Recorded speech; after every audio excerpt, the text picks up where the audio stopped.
Trolley fashion show 2025 আয়োজিত হয়েছে আর তার মূল কর্মকার তুমি প্রথমেই এই অনুষ্ঠান সম্বন্ধে বলো।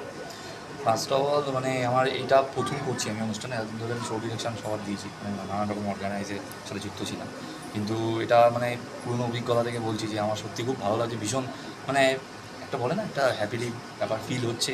তো আপনারাও এসেছেন, আমার ভীষণ ভালো লেগেছে, এত দর্শক হয়েছে আমি ভাবতেই পারিনি। তো আমরা খুব পজিটিভিটির সাথে প্র্যাকটিস করেছি, মডেলরা প্রচুর খেলেছে, মানে আমার হাউস মডেলরা এতটাই এফোর্ট দিয়েছে, সত্যি এটা খুবই ভালো লাগছে। সেখানে দাঁড়িয়ে এতদিন ধরে সকলের সাথে কাজ করা আর আজ নিজে যখন করছো আর সেখানে দাঁড়িয়ে অনুভূতিটা কি কাজ করছে? সত্যি কথা বলতে অনুভূতিটা মানে খুবই গর্বিত আমি, যে আমি বলেই দিচ্ছি এটা তোদের কাজ, এটা আমার কাজ না, মানে সবার কাজ। দেখবেন আপনারা হয়তো বাইরে ছবি সবারই দেওয়া রয়েছে, কারণ আমার নিজেকে হাইলাইট করতে একদম ভালো লাগে না, কারণ কাজের মাধ্যমে হাইলাইট হওয়াটা মনে হয় মেইন মোটিভ আমার এটা। হঠাৎ করে এই পরিকল্পনা যে নিজে করবো, না নিজে করবো বলতে মানে আমি কোনোদিনও এটা ভেবেই রেখেছিলাম একটা না একদিন করবো আমি নিজে, কিন্তু একটা বলে না সময় সাপেক্ষ ব্যাপার থাকে, তো ওটাই। আগামী দিনে কি প্ল্যানিং রয়েছে?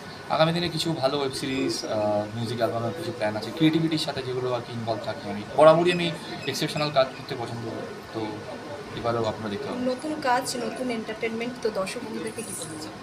দর্শক বন্ধুদের এটাই বলতে চাই যে আশা করি আপনারা নিরাশ হন, কি নাকি সবার ভালো লাগবে।